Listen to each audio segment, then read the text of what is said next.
Mitigation pleas for Benny Tai and others in the 2020 pan-democratic primary election case.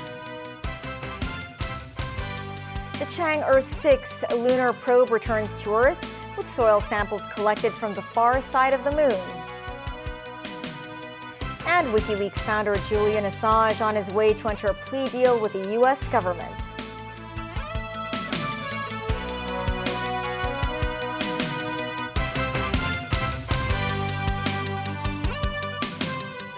Hello and welcome to TVB News. 45 convicted defendants in Hong Kong's landmark trial on a conspiracy to commit subversion began making mitigation pleas in several phases today.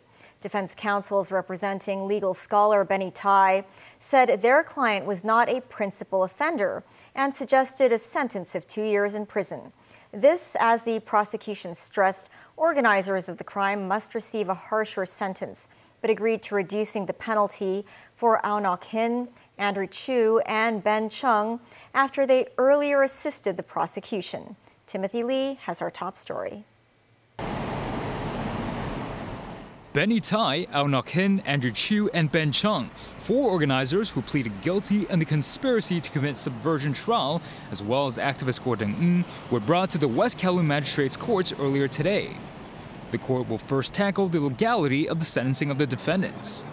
According to the Hong Kong national security law, those who have committed serious national security offenses could receive sentences of 10 years to life in prison. Deputy Director of Public Prosecutions, Jonathan Mann, said acts of subversion are split into 3 categories, consisting of principal offender, active participants, and other participants. He suggested the court to sentence the defendants in accordance with their roles and level of participation in the crimes. Judge Alex Lee, noted a representative who spoke on behalf of the defendants, said only those who were successfully elected to the legislature and conspired to reject the budget should be considered as a principal offender.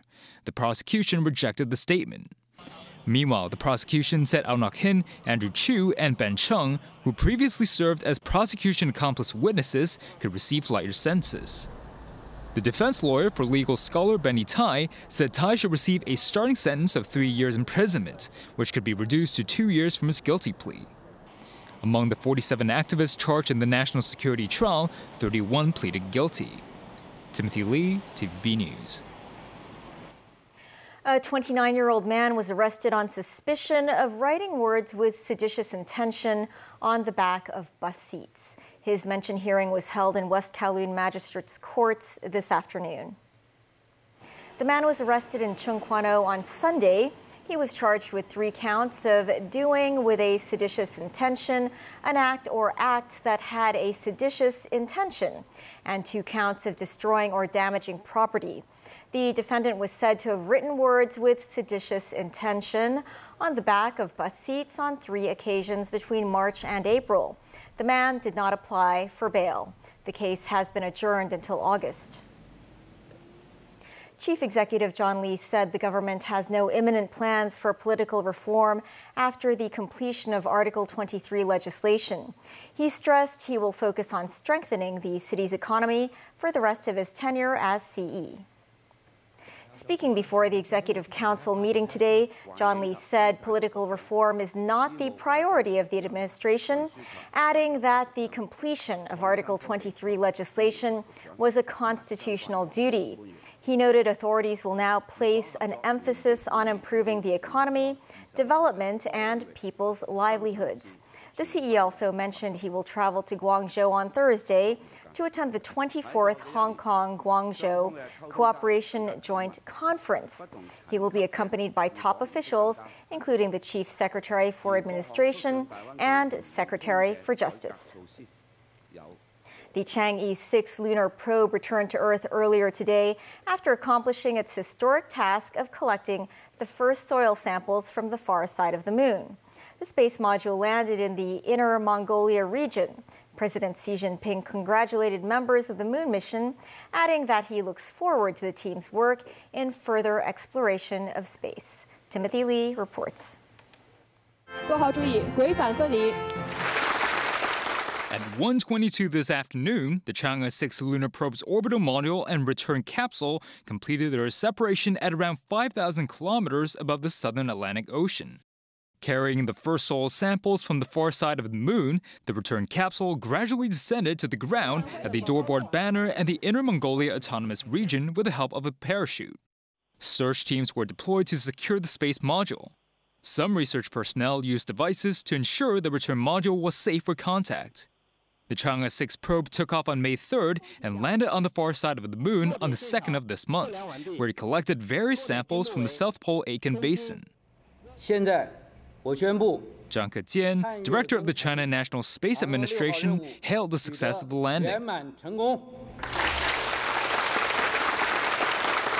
President Xi Jinping congratulated those involved in the historic task, calling the mission a major contribution to the strengthening of the nation's aerospace and technology sectors. He noted that he looks forward to the team conducting more space exploration work in the future and strengthening international partnerships. Timothy Lee, TVB News. WikiLeaks founder Julian Assange is believed to be in Bangkok on his way to enter a plea deal with the U.S. government. He is expected to fly to Saipan in the Northern Mariana Islands, a U.S. Commonwealth in Western Pacific, and plead guilty in court Wednesday morning to violating U.S. espionage charges. The deal will end his 14-year legal odyssey over the publication of a trove of classified documents and allow him to return to his home country of Australia. Tracy Furness has more. A plane believed to be carrying WikiLeaks founder Julian Assange landed in Bangkok Tuesday morning.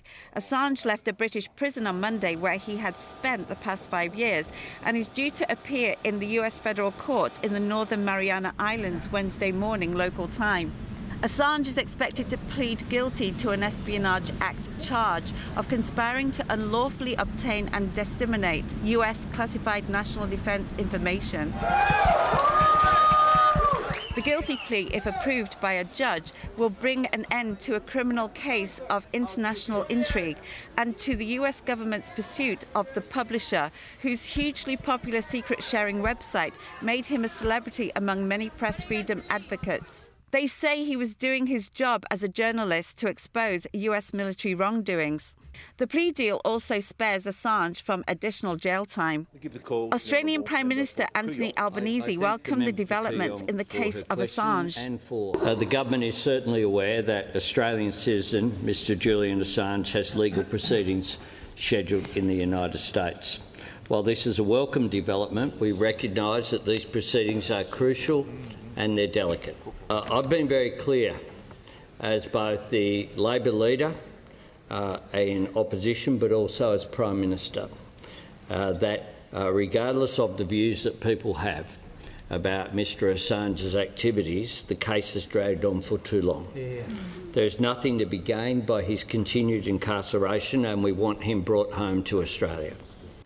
In 2010, WikiLeaks released hundreds of thousands of classified US military documents on Washington's war in Afghanistan and Iraq, the largest security breach in US military history.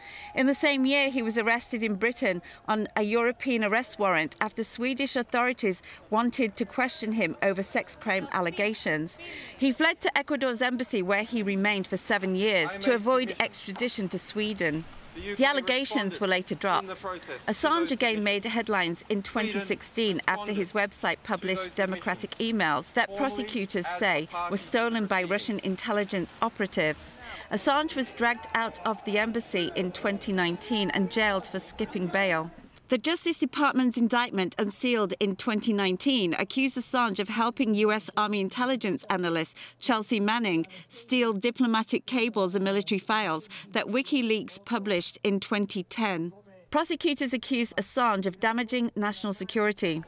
WikiLeaks said its website published groundbreaking stories of government corruption and human rights abuses, holding the powerful accountable for their actions. As editor-in-chief, Julian paid severely for these principles and for the people's right to know.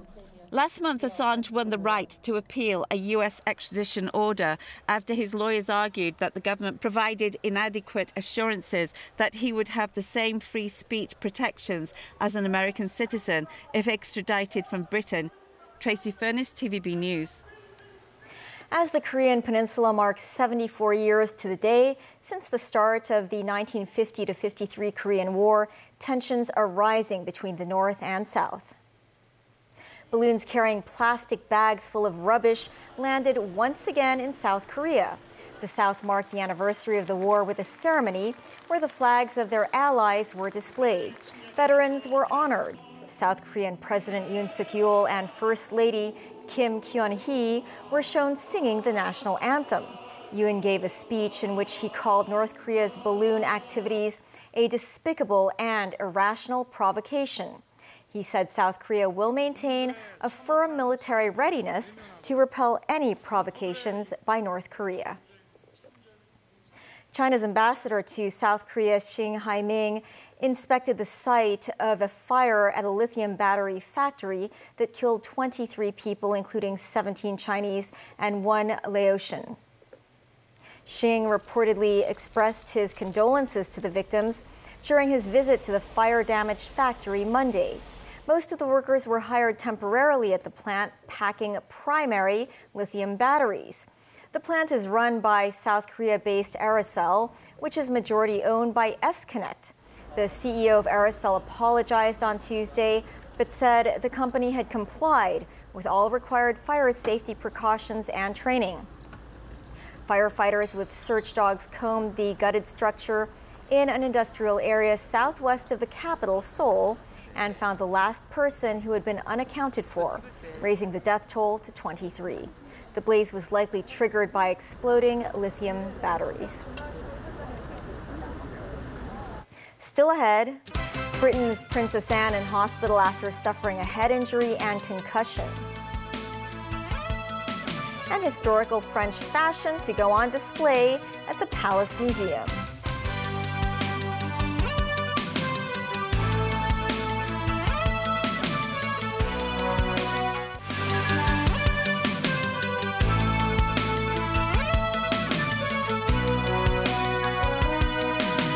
Britain's Princess Anne, the younger sister of King Charles, is in hospital after suffering a head injury on Sunday. Buckingham Palace said on Monday that the 73-year-old princess had suffered from minor injuries and concussion. The only daughter of the late Queen Elizabeth was walking on the grounds of Gatcombe Park Estate, where her home is located. There were horses in the vicinity, and her medical team said her head injuries were consistent with impact from a horse's head or leg. King Charles is being kept informed of her condition. And with the rest of the royal family, he sent the princess his fondest love and well wishes for a speedy recovery. Xi Jinping has been holding talks with Poland's president about the war in Ukraine and strengthening their relationship at the heart of matters. Andrzej Duda is in China until tomorrow on Monday. He was greeted by a guard of honor in the capital. The two leaders walked along the red carpet outside the east gate of the Great Hall of the People. The national anthem of Poland was played, and there was a 21-gun salute fired by cannons. Poland was among the first countries to recognize the People's Republic of China in 1949. China has decided to implement a 15-day visa-free policy for Polish citizens in an 18-month trial. During talks, Xi described Poland as an important member of Europe and fondly remembered a trip there 8 years ago. Poland borders Ukraine, and Duda outlined Warsaw's fears on escalation and migration in 4 hours of talks. The annual Hong Kong Book Fair will be held at the Convention and Exhibition Center in Wan Chai from the 17th of next month. The theme of this year's event is film and television literature. The organizer of the book fair, the Trade Development Council, have invited authors of some popular film and TV productions. They include the author of Twilight of the Warriors, Walled In, which took 100 million Hong Kong dollars at the box office. Meanwhile, the Sports and Leisure Expo and the World of Snacks will be held simultaneously. A total of 760 exhibitors will be present at the 3 events. Members of the public will be able to see a collection of historical French fashion in an exhibition jointly organized by the Hong Kong Palace Museum and Musée des Arts Décoratifs from Paris. The collection consists of nearly 400 pieces of clothing, jewelry, and accessories. The Adorned Body exhibition will run from Wednesday until October 14th. Mimo Singhai was at the preview. This is an 18th century indoor jacket, which was once worn by an aristocratic man. While it was made of French silk, the jacket contained Chinese elements. The design was inspired by prized silk textiles created in China. The jacket is a testament to trade and cultural exchanges between East and West during the 18th century. This corset, the oldest exhibited item, was an essential piece of clothing in French women's wardrobes between the 18th and early 20th centuries. But the corset is not comfortable to wear. It cinches the waist of a woman, which makes breathing difficult. The tightness of the corset could make women faint, so many would carry a vinaigrette, a small container that has a sponge soaked with a pungent aromatic substance. By 1880, the market for luxury products boomed in France with a high demand coming from aristocratic women. What do you think of this dress designed by Charles Frederick Worth, the father of haute couture? The dress was created with luxurious fabrics and decorated with patterns embroidered with gold thread and sequins. The collection has never been displayed in Asia before. The Hong Kong Palace Museum hopes visitors will be inspired by the collection. When we think about the look of a person, you only see the surface. But I hope people will understand that it's not all superficial. There are layers under it. There are many parts to creating how one presents oneself. I hope each and every visitor, after they visit this gallery, they can connect their everyday life, their wardrobe, to the beautiful pieces on display in this exhibition. To come here, individuals can buy a special exhibition adult ticket at the cost of $150 or concession tickets that cost $70. Mimo Singhai, TVB News. That's the news. Thanks for watching. Bye for now.